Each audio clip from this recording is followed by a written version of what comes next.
राम राम जी। नमस्कार साथियों। आज का अपन टॉपिक करेंगे राजस्थान की हस्तकला।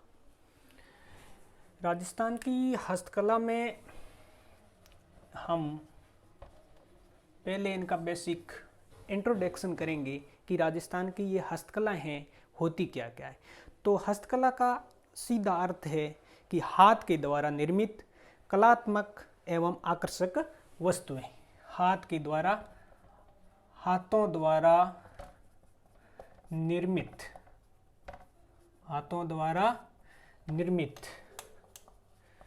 आकर्षक व कलात्मक वस्तुएं। जब हम हाथों के द्वारा कैसी आकर्षक और कलात्मक वस्तुएं हम निर्मित करते हैं उसे हम हस्तकला कहते हैं। हस्तकला के अंदर हमें राजस्थान में बहुत सारी हस्तकलाएं भी है, जैसे हम बिलू पाटरी कह सकते हैं। बिलू पाटरी, मीनाकारी, थेवा कला, उस्ता कला इत्यादि जो हमारी जो कलाएं हैं वो हस्तकला के अंतर्गत आती है। हस्तकला के अंदर सबसे ज़्यादा यदि हमारे राजस्थान के अंदर पूछा जाए तो राजस्थान के अंदर जयपुर जिले में हस्तकला द्वारा सर्वाधिक कार्य किया जाता है। तो हमें पूछे सर्वाधिक कार्य कहाँ किया जाता है, तो सर्वाधिक कार्य किया जाता है जयपुर में। हस्तकला का एक रिसर्च सेंटर यानी कि शोध केंद्र हमारे राजस्थान के अंदर स्थापित किया गया है। वो सेंटर स्थापित किया गया है हस्तकला का शोध केंद्र। कैसा केंद्र? शोध केंद्र। वो साथियों सेंटर जो रिसर्च सेंटर है वो बोरानाडा जोधपुर में स्थापित किया गया है। बोरानाडा जोधपुर। हस्तकला साथियों ये स्मॉल इंडस्ट्री के अंतर्गत आती है और हस्तकला को स्मॉल इंडस्ट्री में 1992 में शामिल किया गया था। तो इसका तीसरा फैक्ट है कि इसको स्मॉल इंडस्ट्री का जो दर्जा है वह 1992 में दिया गया। बेसिकली बात है कि किसी भी संस्था हो उस संस्था को नियंत्रित करने एवं बढ़ावा और प्रचार करने के लिए उससे संबंधित एक संस्था खोली जाती है। तो हस्तकला यानी हैंडीक्राफ्ट से संबंधित जो प्रचार और बढ़ावा एवं प्रोत्साहन देने के लिए हमारे राजस्थान में जयपुर में एक संस्था स्थापित की गई है जिसका नाम है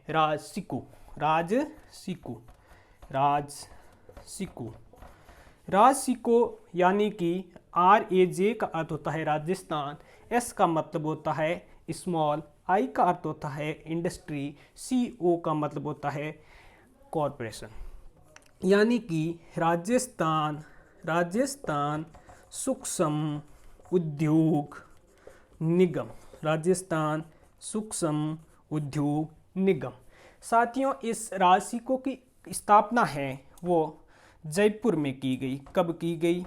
तो साथियों जयपुर में की गई। तो कब की गई? ये स्थापना 3 जून 1961 को की गई थी। 3 जून 1961 को की गई थी। हस्तकला से संबंधित 2-3 ऐसे फेमस गांव हैं जो हमें फैक्ट के रूप में परीक्षा उपयोगी है, जो हमें विशेष ध्यान में रखने हैं। तो हस्तकला के संबंधित कुछ जो गांव हैं जो स्पेसिफिक उन्हीं सेंटर के नाम से जाने जाते हैं। जैसे एक केंद्र है जवाहर कला केंद्र। कैसा केंद्र साथियों? जवाहर कला केंद्र। दूसरा साथियों जोधपुर में है पालगांव। कैसा?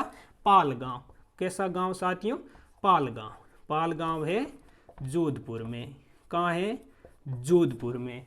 एक साथियों हवाला ग्राम है। कहाँ है? हवाला ग्राम उदयपुर।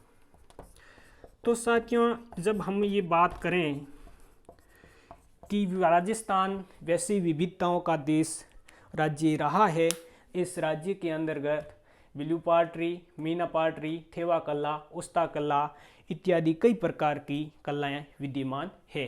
बिलू पाटरी साथियों वैसे भी यदि जाना जाए तो बिलू पाटरी का अर्थ होता है चीनी मिट्टी के बर्तनों पर उस पर रंग लगाना, उस पर रंग भरना। ये है जयपुर की प्रसिद्ध। कहाँ की प्रसिद्ध है? जयपुर की प्रसिद्ध है साथियों। इसके साथ साथ कोटा के अंदर ब्लैक पॉटरी यानी कि काली पॉटरी प्रसिद्ध है। मीनाकारी का साथियों अर्थ होता है किसी आभूषणों के अंतर्गत उस पर क्या करना, मंडन करना या उसमें रंग भरना, यानी कि आभूषणों के अंदर रंग भरना, तो ये कहलाती है मीना कला। अब साथियों थेवा कला, कैसी कला? थेवा कला। थेवा कला यानी कि एक ग्लास होता है, ग्लास पर सोने की कलाकारी की जाती है, तो ये की जाती है कांच पर। कहाँ पर की जाती है? कांच पर। तो मीनाकारी साथियों जयपुर की प्रसिद्ध है, बिलू पाटरी साथियों जयपुर की प्रसिद्ध है, थेवा कला साथियों प्रतापगढ़ की प्रसिद्ध है। कहाँ की प्रसिद्ध है? प्रतापगढ़ की प्रसिद्ध है। उस्ता कला साथियों बीकानेर की प्रसिद्ध है। कहाँ की प्रसिद्ध है? बीकानेर की। ये ऊंट की खाल पर की गई कलाकृतियाँ कहलाती है। आगे हम बिलू पाटरी के बारे में विस्तार से पढ़ेंगे। तो अपन हस्तकला स्टार्ट कर चुके थे, हस्तकला का बेसिक इंट्रोडक्शन हो चुका था। हस्तकला के अंदर अपन पहली हस्तकला लेते हैं जिसका नाम बिलू पॉटरी है। किसका नाम? बिलू पॉटरी है।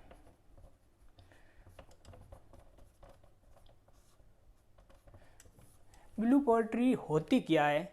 तो हम साथियों इस प्रकार से समझेंगे कि किसी चीनी मिट्टी पर नीले रंग को रंगना, यानी कि चीनी मिट्टी होती है उसके कुछ बर्तन बनाए जाते हैं और बने हुए बर्तनों पर नीला रंग किया जाता है।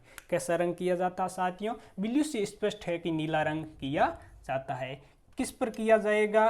तो चीनी मिट्टी के बर्तनों पर नीला रंग करना। कैसा रंग करना? नीला रंग करना।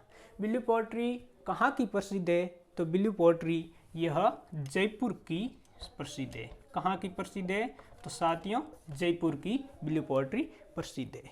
बिलू पॉटरी का अगर हम हिस्टोरिकल जब इंट्रोडक्शन करें कि ये कहाँ से आई, इसको कौन लेके आया और इसका गोल्डन पीरियड किसके काल में रहा, तो हम बात करेंगे जब मानसिंह लाहौर गए थे। कौन? मानसिंह लाहौर गए थे, तो लाहौर से ये बिलू पॉटरी अपने जयपुर में लाए थे। तो मानसिंह साथियों एक और कला भी वहाँ लाहौर से लेके आए थे जिसका नाम मीनाकारी भी था।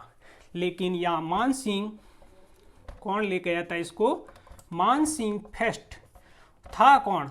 ये आमेर का शासक था। कहाँ का शासक था साथियों? आमेर का शासक था। ये लाए कहाँ से? ये लाहौर से लाए। कहाँ से लाए साथियों? लाहौर से मानसिंह फर्स्ट बिलू पॉटरी को अपने यहाँ राजस्थान में लेकर के आए। इस पॉटरी का जब हम बात करें कि एक होता है स्टार्टिंग पॉइंट, किसी कोई कला हो या कोई चित्रकला हो, ये सारी चीज़ें एक स्टार्टिंग पॉइंट होता है, और एक उनके बाद जब किसी शासक का शासनकाल आता है वो क्या करता है? इन चीज़ों को बढ़ावा देता है। वो क्या देता है? बढ़ावा देता है। इनके जो चित्रकार होते हैं या इनके जो कलाकार होते हैं इनको क्या करता है? वित्तीय सहायता देता है, राज दरबार में रहने के लिए जगह देता है और इनको मतलब बढ़ावा और प्रोत्साहन देता है। तो इस बिलू पॉटरी को बढ़ाने और प्रोत्साहन देने के लिए यदि हम कहें कि स्वर्ण काल, कैसा काल? स्वर्ण काल, यानी कि इसका गोल्डन पीरियड की बात करें तो राम सिंह सेकंड जो शासक था आमेर का, उसने इस कला को बढ़ावा दिया था। राम सिंह सेकंड। तो राम सिंह सेकंड ने, अब जब हम बात करें भाई कैसे इस कला को बढ़ावा दिया, तो राम सिंह सेकंड ने दो कलाकार थे। कौन कौन से थे? एक था कालू और एक था चूड़ामन। एक क्या था? चूड़ामन। इन दोनों बंदों को दिल्ली ट्रेनिंग के लिए भेजा। कहाँ भेजा? दिल्ली। कहाँ भेजा? दिल्ली प्रशिक्षण के लिए। दिल्ली प्रशिक्षण के लिए भेजा कि भाई तुम इस कला को बेहतर ढंग से सीख के आओ। इस कला के जब हम कलाकारों की बात करें, इस कला के जब हम कलाकारों की बात करें तो ब्लू पोएट्री के एक प्रसिद्ध कलाकार हुए हैं कृपाल सिंह शेखावत। कौन हुए हैं? कृपाल सिंह शेखावत। ये कृपाल सिंह शेखावत महू गांव सीकर के रहने वाले थे। कहाँ के रहने वाले थे? महू गांव सीकर के ये रहने वाले थे। इन प्रसिद्ध कलाकार को 1974 के अंदर पद्मश्री से नवाजा गया था। 1974 में कौन सा अवार्ड दिया गया था? राष्ट्रपति के द्वारा पद्मश्री दिया गया था। दूसरे यदि कलाकार की बात करें तो इनकी ब्लू पोएट्री के अंतर्गत तो एक महिला कलाकार थी नाथीबाई। कैसी बाई? नाथीबाई। तीसरी थी मीनाक्षी राठौड़। मीनाक्षी राठौड़। और चौथे कलाकार जो वर्तमान के अंदर इस कला में सिद्धहस्त है, जिसका नाम है गोपाल सैनी। जिसका नाम है गोपाल सैनी। तो साथियों ये है ब्लू पोएट्री। संक्षेप में जाने कि भाई इसको चीनी मिट्टी है उसके बर्तनों पर नीला रंग रंगना। इस कला को मानसिंह फेस्ट लेके आए। कहाँ से लाए? लाहौर में लेके आए, लाहौर से लाए थे। गोल्डन पीरियड इस कला का कौन सा है? तो राम सिंह सेकंड के शासनकाल का। शासनकाल के अंदर राम सिंह सेकंड ने कालू और चूड़ामन को दिल्ली ट्रेनिंग के लिए भेजा था। इस कला के कलाकार कृपाल सिंह शेखावत थे, जिन्हें 1974 में पद्मश्री से नवाजा गया, जो महू गांव सीकर के निवासी थे। दो महिलाएं कलाकार थी। एक का नाम था नाथीबाई, दूसरी का था मीनाक्षी राठौड़। और वर्तमान के अंदर प्रसिद्ध या फेमस कलाकार है गोपाल सैनी। कौन है? गोपाल सैनी। मीनाकारी की मीनाकारी कला होती क्या है? तो इसका बेसिक जो अर्थ है वो ये इस प्रकार की कला होती है कि जो सोने के जो आभूषण होते हैं उन आभूषणों के अंदर कलर भरा जाता है। जैसे ये एक आभूषण है, इनके अंदर ऐसे हरा, नीला, काला और लाल, गुलाबी रंग भर दिया जाता है। और इन आभूषणों में रंग भरने की जो कला है उसे ही हम मीनाकारी कहते हैं। आभूषणों में रंग भरने की कला। तो हमारे राजस्थान के अंदर मीनाकारी कहाँ की प्रसिद्ध है? तो हमारे राजस्थान के अंदर मीनाकारी जयपुर की प्रसिद्ध है। तो हम किसी भी जो बेसिकली जो आर्ट्स होती हैं उन आर्ट्स को कौन लाता है? किस शासनकाल में उनका गोल्डन पीरियड रहा, इसको किसने बढ़ावा दिया, उनके कोई आर्किटेक्चर भी हुए होंगे। इन सब के बारे में जब हम विस्तार से अध्ययन करें तो इस मीनाकारी कला को कौन लाया था? मान सिंह। कौन लाया था? मान सिंह फेस्ट, जो कौन था? आमेर का शासक था। कहाँ का शासक था साथियों? आमेर का शासक था। इस कला को वो कहाँ से लाया था? तो वो इस कला को लाहौर से लाया था। तो साथियों ये मानसिंह फेस्ट लाहौर गया था, उस समय दो कलाएं लेके आया था। एक ब्लू पोएट्री लेके आया था और इसके साथ ये अपने वाली मीनाकारी कला लेके आया था। मीनाकारी है कहाँ की प्रसिद्ध? तो मीनाकारी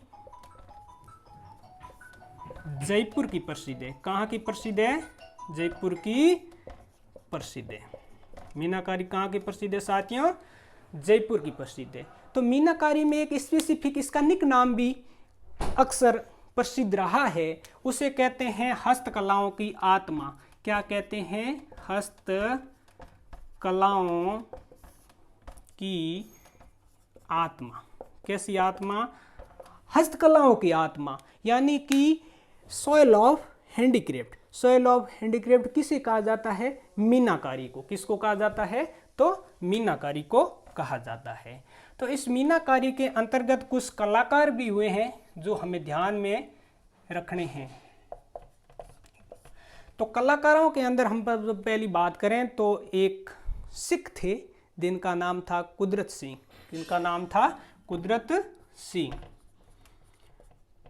तो कुदरत सिंह जी मीनाकारी यानी कि आभूषणों में रंग भरने का काम किया करते थे और इन्हें 1988 में राष्ट्रपति के द्वारा पद्म श्री कैसा पद्म श्री अवार्ड दिया गया था। कैसा अवार्ड दिया गया था? पद्म श्री 1988 में। जब अब मीनाकारी के बारे में संक्षिप्त में बात करें तो मीनाकारी कला यानी कि सोने के आभूषणों में कलर भरने की कला होती है। इसे मानसिंह फेस्ट लाहौर से लेके आए। कहाँ से लाए? लाहौर से मानसिंह फेस्ट लेके आए और इस कला को हस्तकलाओं की आत्मा कहा जाता है। इसके कला में सिद्ध हस्त कलाकार कुदरत सिंह हुए थे जिन्हें 1988 में पद्मश्री अवार्ड दिया गया था।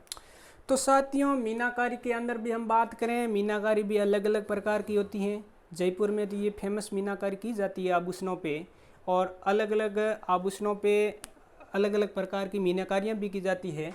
तो हम कहीं 2-4 फैक्ट के रूप में याद करें तो कॉपर पे जब मीनाकारी की जाए, किस पे? कॉपर पे, तो हमें जिला मिलता है भीलवाड़ा। भीलवाड़ा में ऐसी कारीगरी मिलती है कि ये कॉपर में भी मीनाकारी भाई कर देते हैं। दूसरा है कांच पे मीनाकारी। किस पे? कांच पर मीनाकारी। किस पर मीनाकारी? कांच पर। और कांच पर जो मीनाकारी है वो कोटा की प्रसिद्ध है। कहाँ की प्रसिद्ध है? कोटा की। कांच पे यदि मीनाकारी करवाना है तो आपको कोटा जाना पड़ेगा। तीसरी जो मीनाकारी है वो चांदी पर। किस पर? चांदी पर मीनाकारी। और ये चांदी पर जो मीनाकारी की जाती है ये साथियों की जाती है नाथ द्वारा राजसमंद में। कहाँ की जाती है? नाथ द्वारा राजसमंद। नमस्कार साथियों, तो हम पढ़ रहे थे राजस्थान की हैंडीक्राफ्ट्स। राजस्थान की हैंडीक्राफ्ट्स में हमने टू द पॉइंट बात कर ली थी ब्लू पॉटरी की, मीनाकारी की। तो आज हम बात करेंगे थेवा कला की। किस कला की? थेवा कला की। ये जो थेवा कला है यह बेसिकली कांच पर सोने की बारीकी नक्काशी की जाती है। किस पर की जाती है? कांच पर।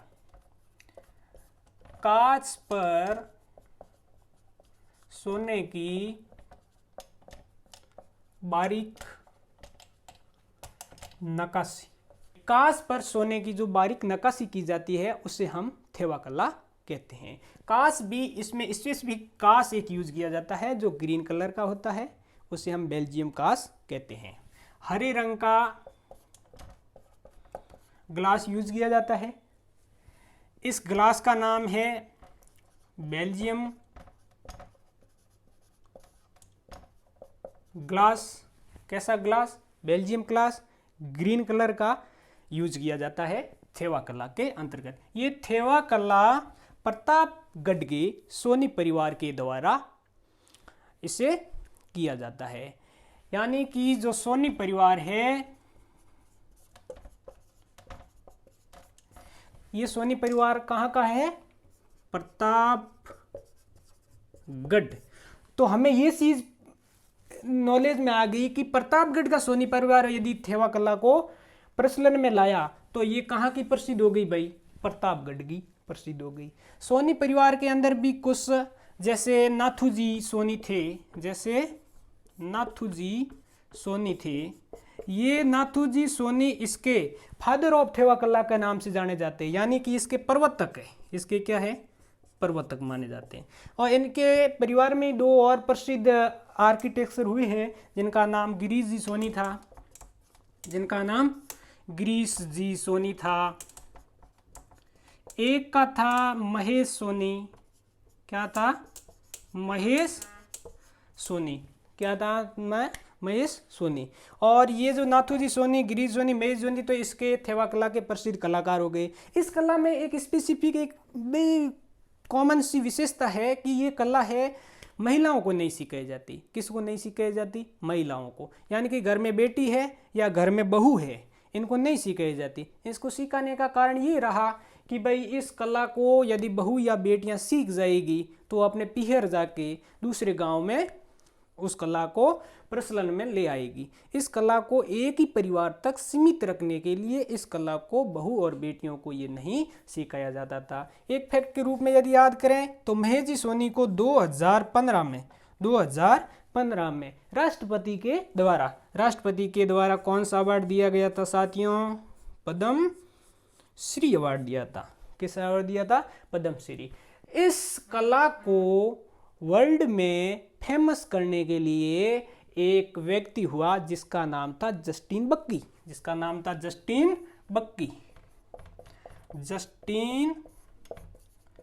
बक्की। और इस व्यक्ति ने क्या किया? इसको दुनिया में थेवा कला का प्रचलन बढ़ाया, यानी कि वर्ल्ड लेवल पर फेमस करने वाले जो व्यक्ति है वो जस्टिन बक्की थे। अब इस पर 5 रुपये का कोई डाक टिकट वगैरह ऐसा जारी किया जाता है। ये बेसिकली एग्जामों में पूछे जाने वाली चीज़ें है नहीं, क्योंकि राजस्थान में जितनी भी फेमस चीज़ें हैं सिर्फ सभी पर डाक टिकट जारी किए गए हैं। तो इतना सारा फैक्ट या डाटा याद रखना भी स्टूडेंट्स के लिए मुश्किल होता है।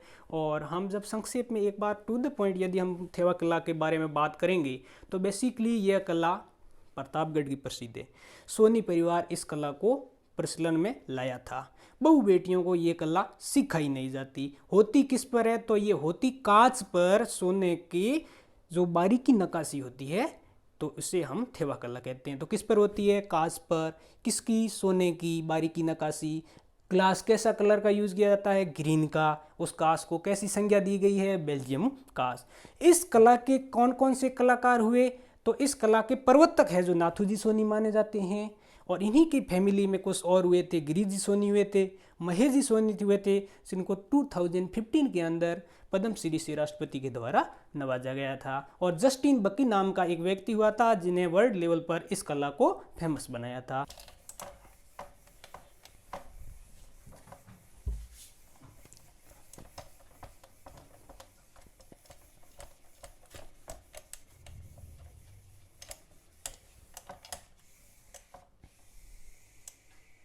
आज हम एक राजस्थान की बहुत ही महत्वपूर्ण इम्पोर्टेंट एग्जाम ऑफ यू से कई बार पूछी भी गई है, और उस कला का नाम है उस्ता कला।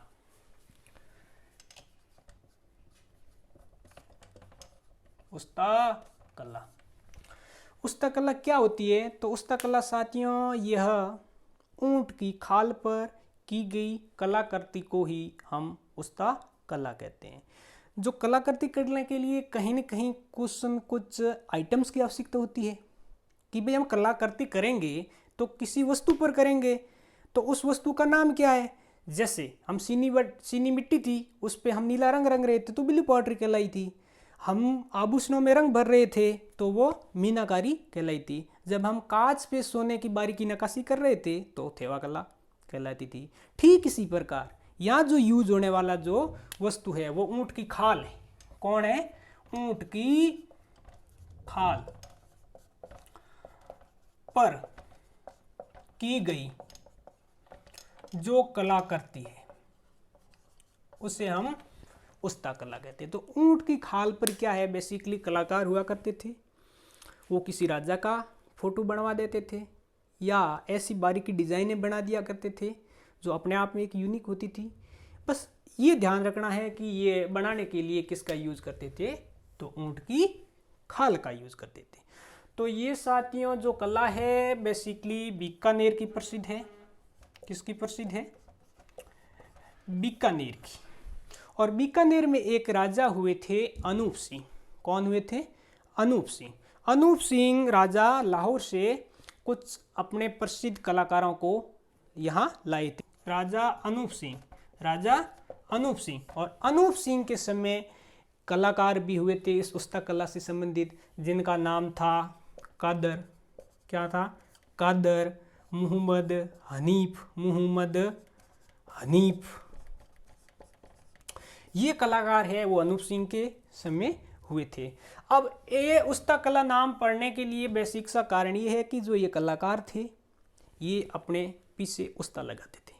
जैसे इनके फेमस एक कलाकार हुए हैं लालचंद उस्ता, जिनका नाम क्या है, लालचंद उस्ता।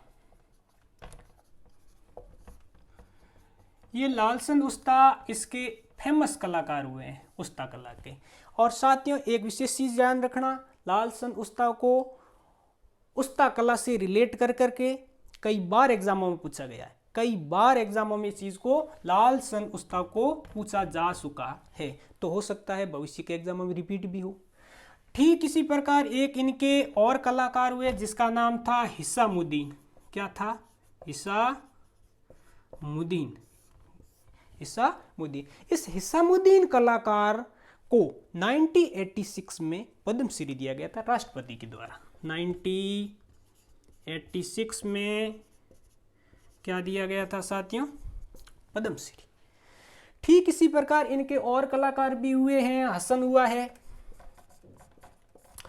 इत्यादि, भाई कादर हुआ, मोहम्मद हनीफ हुआ, हसन हुआ, लालचंद उस्ता हुआ, हिसामुद्दीन हुआ, ये इनके उस्ता कला से संबंधित क्या हुए थे, कलाकार हुए थे। और जब इस कला को देखो, एक कोई भी कला होती है उसको बढ़ावा देने के लिए भी एक शासक होता है, और जिनका इंटरेस्ट होता है कलाओं में तो वो उस कला को, कलाकारों को बढ़ावा भी देता है। ठीक इसी प्रकार एक अपने राजा हुए थे राज सिंह। क्या हुए थे, राज सिंह, जिसे हम कहते हैं राजपूताने का करण कहते हैं, वही राज सिंह।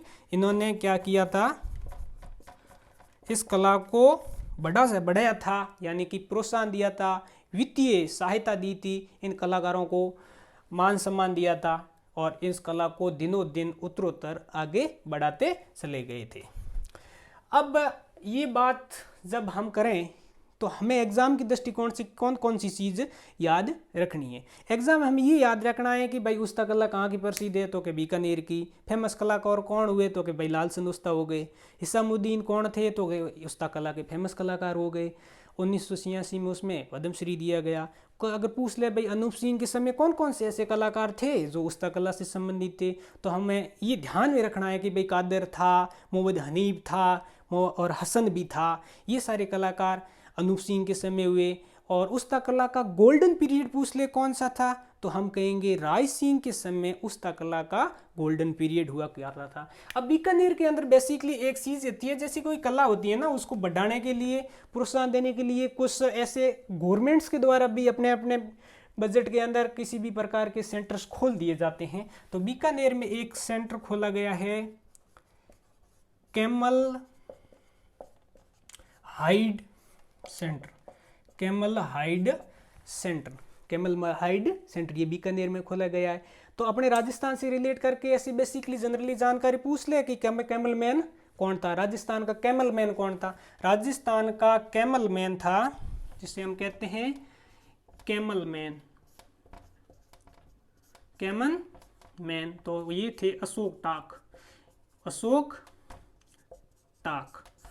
ठीक इसी प्रकार के जैसे बर्ड्समैन है, भाई जलपरी है, रीमा दत्ता वगैरह, ये बेसिकली चीज़ें जो है अपने जनरल नॉलेज में आती हैं। ये चीज़ें पूछे तो अशोक टाक कैमल मैन थे। कैमल हाइट सेंटर है जो बीकानेर में खोला गया। और इसमें एक स्पेसिफिक अलग से अपन जानकारी एग्जाम की दृष्टि से याद रखें तो एक अपने महाराजा हुए थे, गंगनेर लाए थे 1927 में, महाराजा गंगा सिंह जी। कौन हुए थे, महाराजा गंगा सिंह जी। और गंगा सिंह का ऊंट की खाल पर चित्र बनाने वाले व्यक्ति, एक ऐसे व्यक्ति हुए, ऐसे कलाकार हुए हैं जिन्होंने गंगा सिंह जी का ऊंट की खाल पर चित्र बना दिया था, और उसका नाम था इलाही बख्श। तो ये थोड़ा सा स्पेसिफिक उस्ता कला के अंदर याद रखना है। तो आज उस्ता कला में इतना ही। धन्यवाद साथियों।